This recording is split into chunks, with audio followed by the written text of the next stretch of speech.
बजा के आप सब स्वागत करी जा। आप लोगन के प्यार दुलार आशीर्वाद सहयोग अगर ऐसा ही बनल रही तो हमनी के ग्रुप पता न कितना लाल काल माटी में मिल जाई जा लोग। एक बार चाहब कि बम बम बिहारी बजा, जोरदार ताली बजा के आप सब स्वागत करी जा। और फिर से कहो कि बदला हो नहीं सकता। जोरदार ताली भाई, अरे पहचान हो गया।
चिवटना लोग का हाल बा,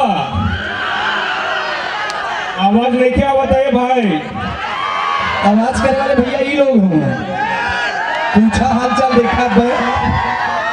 गाँव भाई लोग का हाल चाल बा, देखला कुर्सी के बड़ी मारी मारी बा बम बम भैया।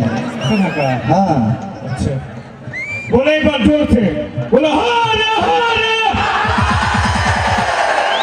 शाबाश। हेलो, यहाँ पे आए हुए तमाम दर्शकों को बम बम बिहारी का प्रणाम। हम चाहेंगे कि ताली के रूप में एक बार जोरदार आशीर्वाद दे दीजिए मुझे। हेलो, सबसे पहले हमारे धीरू भाई कहाँ हैं? धीरू भाई come on the stage. Dhiru भाई आइए। हेलो हेलो, धीरू भाई आप आए गुरु के। इनके लिए जोरदार तालियां हो जाए भाई। बम भाई एक तो फोटो दे दे भाई, बाद में पता मिलेगा कि ना मिलेगा। आजा तई ताली बजाओ लिया हो लोग।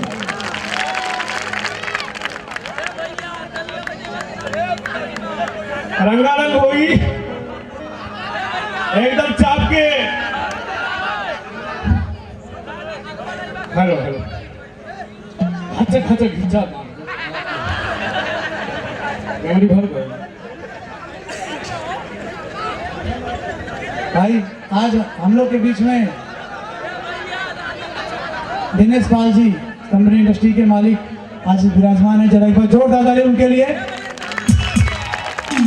और हमारे बाबू रामपाल जी, आनंद बाबू पाल जी के लिए जोरदार ताली। यहाँ के समाज सेवक हैं आप लोग के बीच के नवसारी के, जोरदार तालियों से स्वागत। कुछ ही पल में भाई आप लोग के बीच में रानी जी आ रही हैं। हेलो भाई, हम तो डांस करेंगे ही, आप लोग डांस करेंगे कि नहीं मेरे साथ में? हाँ, भौजी को बुलाइए। हाँ, कहीं हाल समाचार ले लेते हैं। हेलो, कि हमार पोपो हो। हाँ बारी। हेलो हेलो, आइए आइए, क्या बात। एक बार इनके लिए जोरदार तालियां हो जाए।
बैठी चला था का हाँ? चलो भाई प्ले करो